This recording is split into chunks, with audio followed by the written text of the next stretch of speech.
moom ñu ko fay daal di taxawal si kanamu yoon ak wàllu yoonal kaddu yi nga xam ni itam yëkkoon na ko daal di koy jëmale exactement le président de la république di ki nga xam nekk moo di le président Bassirou Diomaye Diakhar Faye donc nag ki nga xam nekk moo di Moustapha Diakhaté mu nekk ancien parlementaire mu daal di comparaître ni ki tey jii nag devant le tribunal des flagrants délits de Dakar pour offense au chef de l'État et à une personne exerçant une partie des prérogatives présidentielles lors d'une émission bi nga xam ni itam moom ki nga xam nekk moo di Moustapha Diakhaté doon na daal di critiquer le protocole présidentiel mi daal di qualifier que ni ki nga xam nekk moo di le président de l'Assemblée nationale ak ki nga xam nekk moo di le premier ministre c'est des Gognafioor mu nekk ay kàddu yoo xam ni itam yëkki na ko daal di koy jëmale si Sonko Bassirou Diomaye Diakhar Faye ak ki nga xam nekk moo di El Malick Ndiaye donc nag ki nga xam nekk moo di Moustapha Diakhaté mu daal di contester les accusations déclarant mu daal di jàpp ni tey jii devant li nga xam nekk moo di la barre je n'ai fait que chanter l'hymne de la République pour qu'on ne la clochardise pas.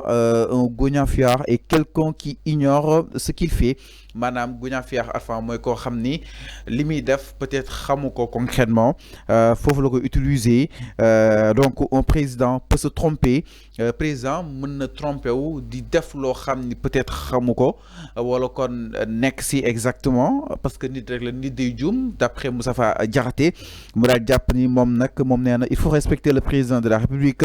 J'avais honte devant les policiers, je ne pensais pas qu'on me poursuivrait pour cela. Nee na fa xusoon trop devant policiers yi ginnaaw ba nga ko woowee que ni terme boobu moo tax ñu daal lay interpeller jàpp na ni du nga ko mës a interpeller si loolu noonu donc il a toutefois gardé le silence face aux questions du procureur lors de son interrogatoire par les enquêteurs. Donc le ministère public mu daal di estimé que ni ki nga xam ne que moo di Moustapha Diakhaté respecté wu les institutions moom ki nga xam ne que moo di le procureur sàkku na ñu daal di daan Moustapha Diakhaté 3 mois de prison ferme et une amende justement de 200 000 francs. La défense mi ngi plaider encore et encore ñu daal di bàyyi ki nga xam ne que moo di justement Moustapha Diakhaté donc nag procureur requiert na benn peine de 6 mois de prison ferme yoo xam ni itam Moustapha Diakhaté 3 mois dina ko daal di tëdd par rapport ak kàddu yi nga xam ni itam yëkki na ko jëmale ko si ñàkk respecté li nga xam ne que moo di les institutions jëm si El Malick Ndiaye Ousmane Sonko ak ki nga xam ne que moo di justement le président Bassirou Diomaye Diakhar Faye. Alors enfin ba jàng daal def par rapport ak cette réquisitoire bi nga xam ni itam le procureur rend na ko mi ngi sàkku pour ñu daal di tëj ki nga xam ne que moo di Moustapha Diakhaté 3 mois de prison ferme ginnaaw boobu daal di assortiré li nga xam ne que moo di 6 mois ak amende bu daal di toll si 200 000 francs. Mais tout d'abord Arfan Moustapha Diakhaté nee na Gognafioor suñu xool mooy koo xam ne da ngay def dara doo ko xam c'est-à-dire une personne qui ignore ses actes naka na ko daal di jàngatee concrètement. balaa may ñëw ci loolu. xam nga dafa ne ba mu jàkkaarloo ak policier yi dafa rus. dafa rus effectivement moo yay rus. Tu sais pourquoi. Un vieux de 80 ans comme Moustapha Diakhaté ñu lay arrêté pour ces délits là c'est honteux. Sénégalais ñoo war a rus pour moom. Les actes qu'il a fait les propos qu'il a tenus Sénégalais ñoo war a rus parce que un vieux de tel âge comme moom war na lan moo ko dese. Moustapha Diakhaté lan la dundul lu mu jot a dund ak lu ko desee lu mu jot a dund moo ëpp lu ko dese yàlla mu yéex nañu waxante dëgg. jamono bii nii daf ko war a fekk ci muy yor kurus dem jàkk di dund bonisam.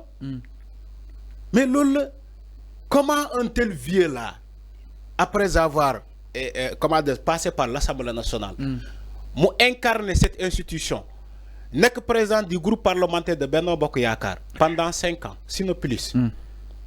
Il vient pour nous raconter de ces choses là.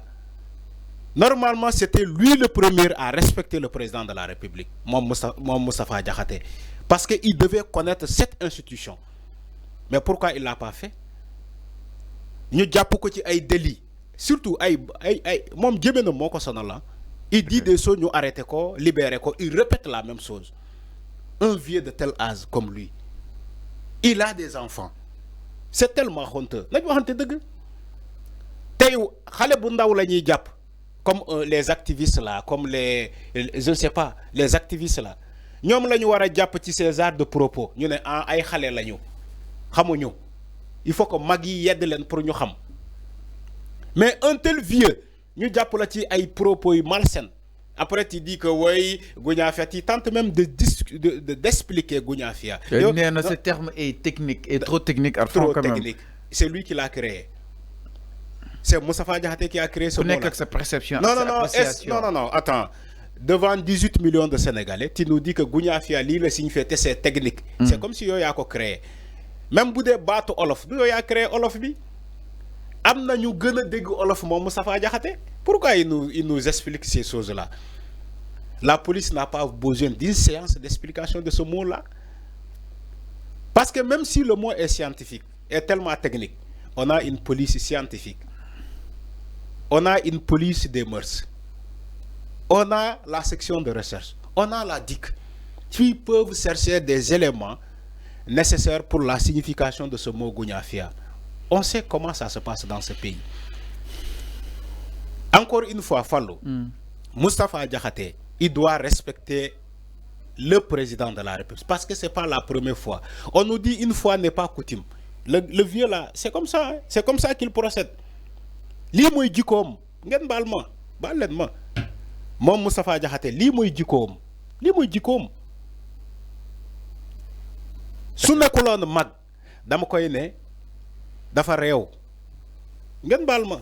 Dama ne su nekkulon mag, dama ne mag bu rew la.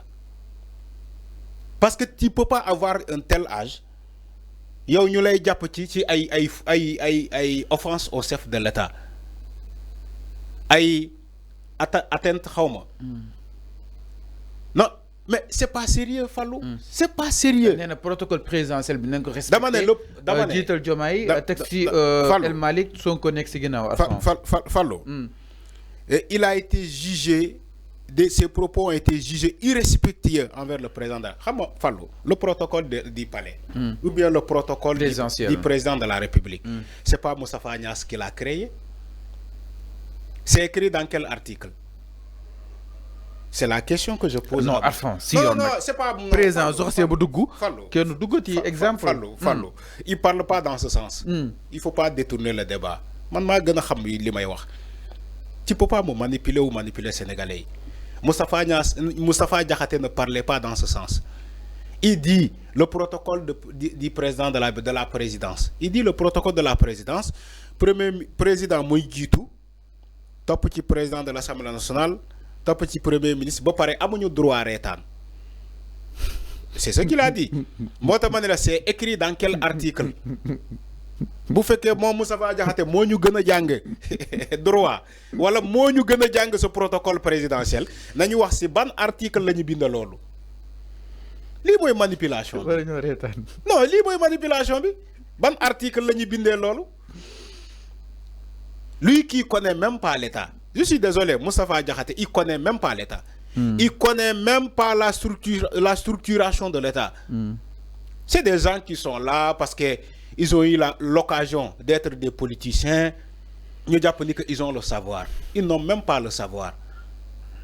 Ils ont eu ces postes-là par accident parce qu'ils ont fait la politique. Est-ce que mon jang na branche bobu science politique? Est-ce que xamna ni existé na? Mom Moustapha Diakhaté mi. Arrêtez de donner des leçons aux gens. Ñi ngay joxe ay leçons ñoo la gëna jang fouf, ñoo la gëna xam. Say doom sa ñoom ñoo leen gën a jàng fouf. Il faut non, il est temps de se dire la vérité. Okay. Moustapha Diakhaté bii nii amul ku koy wax dëgg. Amul ku koy wax dëgg. Yow ñi ngay saaga ñoo la gën a jàng fouf mën nañu laa jënd say waa kër jënd sa jëmm yow jënd say doom.